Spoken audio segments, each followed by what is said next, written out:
ಎಲ್ರಿಗೂ ನಮಸ್ಕಾರ. ನೀವು ನೋಡ್ತಾ ಇದ್ದೀರಾ Lakkesh Yash YouTube channel. TikTok ಮತ್ತು ಪಬ್ಜಿ ಬಗ್ಗೆ ಎರಡು ಬಗ್ಗೆನೂ ಕೂಡ ಒಂದು ಗುಡ್ ನ್ಯೂಸ್ ಇದೆ. ಏನು ಗುಡ್ ನ್ಯೂಸ್ ಅಂತ ಹೇಳ್ತೀನಿ. ವಿಡಿಯೋನ ಶುರು ಮಾಡೋದಕ್ಕಿಂತ ಮುಂಚೆ ನೀವೇನಾದ್ರು ಫಸ್ಟ್ ಟೈಮ್ ಯೂಟ್ಯೂಬ್ ಚಾನಲ್ ನೋಡ್ತಾರೆ ದಯವಿಟ್ಟು ಸಬ್ಸ್ಕ್ರೈಬ್ ಮಾಡ್ಕೊಳ್ಳಿ. ಇನ್ನೇನು 1 ಲಕ್ಷ ಸಬ್ಸ್ಕ್ರೈಬರ್ಸ್ ಆಗ್ತಾ ಇದ್ದಾರೆ. ಸೊ ಮೊದಲನೇದಾಗಿ ನಾನು ಹೇಳಿದ್ದೇನೆ ನಿಮಗೆ, ಒಂದು ಅಪ್ಲಿಕೇಶನ್ ಬ್ಯಾನ್ ಆಯಿತು ಅಂತಂದರೆ ಅದು ಪರ್ಮನೆಂಟಾಗಿ ಬ್ಯಾನ್ ಆಗಲ್ಲ. ಓಕೆ, ಟೆಂಪ್ರವರ್ಲಿ ಬ್ಯಾನ್ ಆಗಿರುತ್ತೆ. ಸೊ ಇವಾಗ ಒಂದು ದಿನ ಪ್ಲೇಸ್ಟೋರ್ ರಿಮೂವ್ ಮಾಡೋರು ಅಂತಂದರೆ ಅಲ್ಲೇ ಬ್ಯಾನ್ ಆಗೋಯ್ತು, ಮುಗೀತಾ ಇದ್ರ ಕತೆ ಅಂತ ಅಂದ್ಕೊಳ್ಳೋದು ನಾವು ತಪ್ಪು. ಯಾಕೆ ಅಂತಂದರೆ ನಾವೊಂದು ಅಂಗಡಿ ಇಟ್ಟಿದ್ದೀವಿ ಅಂತಂದರೆ ಕಷ್ಟಪಟ್ಟು ಇನ್ವೆಸ್ಟ್ ಮಾಡಲ್ಲೇ ಇಟ್ಟಿರ್ತೀವಿ. ಏನೋ ತೊಂದರೆ ಆಗಿ ಅಂಗಡಿ ಎತ್ತಿಸ್ಬಿಟ್ರು, ಏನೋ ತೊಂದರೆ ಆಯಿತು, ಅಥವಾ ನಮಗೆ ದುಡ್ಡು ಸಾಕಾಗ್ದೇ ನಿಲ್ಲಿಸ್ಬಿಟ್ಟು ಅಂಗಡಿ ಕ್ಲೋಸ್ ಮಾಡಿಬಿಟ್ಟು ಲೈಫ್ ಲಾಂಗ್ ಕ್ಲೋಸೆಲ್ಲ ಇರುತ್ತಾ? ಇಲ್ಲ, ಮತ್ತೆ ನಮ್ಗೆ ಹೊಟ್ಟೆ ಪಾಡಬೇಕಲ್ಲ. ಅಂಗಡಿ ಓಪನ್ ಮಾಡ್ಕೊತೀವಿ ದುಡ್ಡಾದ್ಮೇಲೆ ಇನ್ವೆಸ್ಟ್ ಮಾಡಿ, ಯಾರ ಹತ್ರ ಒಂದು ದುಡ್ಡು ಇಸ್ಕೊಂಡು ಸಾಲ ಮಾಡೋದ್ರು ಓಪನ್ ಮಾಡ್ತೀವಿ. ಸೊ ಅದೇ ಥರ ಈ ಒಂದು ಅಪ್ಲಿಕೇಶನ್ಗಳು ಅಷ್ಟೇ, ಟಿಕ್ ಟಾಕು ಅಷ್ಟೇ, ಪಬ್ಜಿನೂ ಅಷ್ಟೇ. ಸೊ ಪಬ್ಜಿ ಸಡನ್ನಾಗಿ ಬ್ಯಾನ್ ಆಯಿತು, ಆಯಿತಾ? ಏನಕ್ಕೆ ಬ್ಯಾನ್ ಆಯಿತು? 10% ಇದು 10 ಸೆಂಟಿಗೆ ಸೇರಿರೋದು. ಸೊ 10% ಸೇರೋದ್ರಿಂದ ಇದು ಚೈನಾ ಅಂತ ಐಡೆಂಟಿಫೈ ಆಗಿ ಸೊ ಈ ಒಂದು ಅಪ್ಲಿಕೇಶನ್ನ ಬ್ಯಾನ್ ಮಾಡಿದ್ರು. ಸೊ ಅವರು ಅಲ್ಲಿ ಕೆಲಸ ಮಾಡೋರು ಅವ್ರಿಗೂ ಕೂಡ ತಲೆ ಇರುತ್ತೆ. ಒಂದು ಅಪ್ಲಿಕೇಶನ್ನ ಮಾಡಿದ್ದೀವಿ ಅಂತಂದರೆ ಅದನ್ನು ನಾವು ಹೆಂಗೆ ಕಮ್ ಬ್ಯಾಕ್ ಮಾಡೋದಕ್ಕೆ ಸಾಧ್ಯ, ಯಾವ ಥರ ನಾವು ವಾಪಸ್ ಬರ್ಬೋದು ಅನ್ನೋದು ಯೋಚನೆ ಮಾಡ್ತಾ ಇರ್ತಾರೆ. ಸೊ ಆ ಒಂದು ಯೋಚನೆ ಮಾಡಿ ಇವಾಗ ಪಬ್ಜಿ ಅವರು ಒಂದು ಒಳ್ಳೆ ನಿರ್ಧಾರಕ್ಕೆ ಬಂದಿದ್ದಾರೆ. ಏನಂತಂದರೆ ಟೆನ್ಸೆಂಟ್ ಅವ್ರ ಜೊತೆ ವ್ಯವಹಾರನ ಮುಗಿಸ್ತಾ ಇದ್ದಾರೆ. ಸೊ ನಿಮ್ಗೆ ಗೊತ್ತಿರೋಗೆ ಪಬ್ಜಿ 90% ಸೌತ್ ಕೊರಿಯಾದು, 10% ಟೆನ್ಸೆಂಟ್ದು. ಸೊ ಇವಾಗ ಟೆನ್ಸೆಂಟ್ ಜೊತೆ ವ್ಯವಹಾರ ಮುಗಿಸಿದ್ರೆ ಮುಗೀತಲ್ಲಿ, ಕಟ್ಟಾದರೆ ಮುಗೀತಲ್ಲಿ. ಯಾಕೆ ಅಂತಂದರೆ ಪಬ್ಜಿ ಸಪ್ರೇಟ್ ಆಗುತ್ತೆ. ಸೊ ಆವಾಗ ಚೈನಾಗೆ ಸೇರ್ಕೊಳ್ಳಲ್ಲ. ಸೊ ನಾವು ಟೆನ್ಸೆಂಟ್ ಅವ್ರ ಜೊತೆ ಕ್ಲೋಸ್ ಮಾಡ್ತಾ ಇದ್ದೀವಿ, ಅವ್ರ ಜೊತೆ ಇನ್ನು ಮುಂದೆ ನಾವು ವ್ಯವಹಾರ ಮಾಡಲ್ಲ ಅಂತ. ಸೊ ಇದರಿಂದ ಪಕ್ಕ ಬರುತ್ತೆ.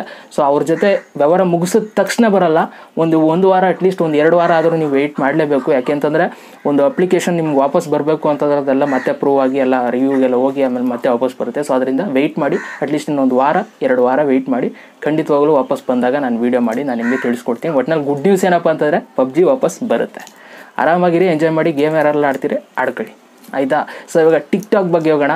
ಸೊ ಟಿಕ್ ಟಾಕ್ ಬಗ್ಗೆ ನೀವು ಕೇಳಲೇಬೇಡಿ ಅಂತಂತಾರೆ ಕೆಲವರು. ಯಾಕೆ ಅಂತಂದರೆ ತುಂಬ ದಿನಗಳಾಯಿತು ಬ್ಯಾನ್ ಆಗಿ. ಸೊ ಅದರಿಂದ ಬರೋದೇ ಇಲ್ಲ ಅಂತ ತುಂಬ ಜನ ಆಲ್ರೆಡಿ ರಿಜಿಸ್ಟರ್ ಆಗಿಬಿಟ್ಟಿದ್ದಾರೆ. ಸೊ ನಾನು ಕೂಡ ಅದಕ್ಕೆ ರಿಜಿಸ್ಟರ್ ಆಗ್ತೀನಿ ಕೆಲವೊಂದು ಸಲ. ಆದರೆ ಒಂದು ನಂಬಿಕೆ ಏನಪ್ಪ ಅಂತಂದರೆ ಅವರು ಕೂಡ ಕಷ್ಟಪಟ್ಟು ಕೆಲಸನ ಮಾಡ್ತಾಯಿದ್ದಾರೆ. ಯಾಕೆಂತಂದರೆ ಅವ್ರದ್ದು ಕೂಡ ಸಿಕ್ಕಾಪಟ್ಟೆ ಯೂಸರ್ಸ್ಗಳು ನಮ್ಮ ಇಂಡಿಯಾದಲ್ಲೇ ಇದ್ದಿದ್ದು. ಸೊ ಅವರು ಕೂಡ ಕಮ್ ಬ್ಯಾಕ್ ಮಾಡೋದಕ್ಕೆ ಏನೆಲ್ಲ ಪ್ರಯತ್ನ ಪಡಬೇಕು ಅದನ್ನೆಲ್ಲ ಮಾಡ್ತಾ ಇದ್ದಾರೆ. ಸೊ ನಿಮ್ಗೆ ನೆನಪಿರಲಿ, 60,000ಕ್ಕಿಂತ ಜಾಸ್ತಿ ಜನ ಅಲ್ಲಿ ವರ್ಕರ್ಸ್ ಇರೋದು ಟಿಕ್ ಟಾಕಲ್ಲಿ ಗ್ಲೋಬಲಿ. ಸೊ ಅವ್ರಿಗೂ ಕೂಡ ದುಡ್ಡಿನ ಅವಶ್ಯಕತೆ ಇರುತ್ತೆ, ಅವ್ರಿಗೂ ಕೂಡ ಲೈಫ್ ಇರುತ್ತೆ. ಸೊ ಅವರು ಕೂಡ ಕಮ್ ಬ್ಯಾಕ್ ಮಾಡೋದಕ್ಕೆ ಒಂದು ಪ್ರಯತ್ನನ ಪಡ್ತಾ ಇದ್ದಾರೆ.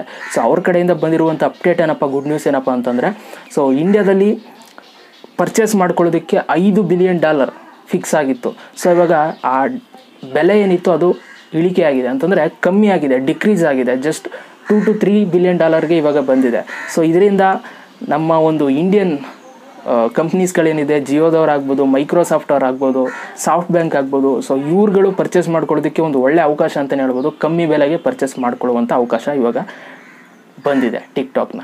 ಓಕೆ, ಸೊ ಇದರಿಂದ ಕಾಯ್ತಾ ಇದ್ದಾರೆ, ಜಿಯೋದವರು ಕೂಡ ಕಾಯ್ತಾ ಇದ್ದಾರೆ, ಮೈಕ್ರೋಸಾಫ್ಟ್, ಸಾಫ್ಟ್ ಬ್ಯಾಂಕ್, ಟ್ರಿಲ್ಲರ್, ಸೆಂಟ್ರಿಕಲ್ಸ್ ಇವರೆಲ್ಲ ಕಾಯ್ತಾ ಇದ್ದಾರೆ. ಸೊ ಆದಷ್ಟು ಬೇಗ ಟಿಕ್ ಟಾಕು ಕೂಡ ಕಮ್ ಬ್ಯಾಕ್ ಮಾಡುತ್ತೆ. ಸೊ ವೆಯ್ಟ್ ಮಾಡ್ತಾರೆ. ಪಬ್ಜಿ ಜೊತೆ ಇದು ಬರಲಿ ಅಂತಲೇ ನಾನು ಕೂಡ ಕೇಳ್ಕೊಳ್ತೀನಿ. ಯಾಕೆ ಅಂತಂದರೆ ಸೆಪ್ಟೆಂಬರ್ 15 ಏನಾದರೂ ಒಂದು ಡಿಸಿಷನ್ ಆಗುತ್ತೆ. ಓಕೆ, ಪಬ್ಜಿ ಕಮ್ ಬ್ಯಾಕ್ ಮಾಡಿದ್ರೆ ಅಷ್ಟರಲ್ಲಿ ಇದ್ರದ್ದು ಏನಾದರೂ ಒಂದು ಕತೆ ನಡೆದಿರುತ್ತೆ. ಸೊ ಅವಾಗ ನಾನು ನಿಮಗೆ ನೀಟಾಗಿ ತಿಳಿಸ್ಕೊಡ್ತೀನಿ. ನೋಡೋಣ. I think may be September 15 ಏನಾದರೂ ಒಂದು ಟಿಕ್ ಟಾಕ್ ಬಗ್ಗೆ ಏನಾದರೂ ಒಂದು ಬದಲಾವಣೆ ಆಗ್ಬೋದು ಅಂತ ಅಂದ್ಕೊಳ್ತೀನಿ. ಬರುತ್ತಾ ಬರಲ್ವ ಅನ್ನೋದು ಕನ್ಫರ್ಮ್ ನ್ಯೂಸ್ ಸಿಗ್ಬೋದು ಅಂತ ಅಂದ್ಕೊಳ್ತೀನಿ. ಯಾಕೆ ಅಂತಂದರೆ US ಕೂಡ ಲಾಸ್ಟ್ ಡೇಟ್ ಅದು. ಸೊ ನೋಡೋಣ ಏನಾಗುತ್ತೆ ಅಂತ. ಒಟ್ಟಿನಲ್ಲಿ ಬಂದರೆ 2 ಜೊತೆಗೆ ಬರಲಿ ಅಂತ ಕೇಳೋದಕ್ಕೆ ಇಷ್ಟಪಡ್ತೀನಿ ಅಲ್ವಾ? ಸೊ ನಿಮಗೆ ಪಬ್ಜಿ ಬೇಕಾ, ಟಿಕ್ ಟಾಕ್ ಬೇಕಾ ಅಂತ ಕಮೆಂಟ್ ಬಾಕ್ಸಲ್ಲಿ ಕಮೆಂಟ್ ಮಾಡಿ.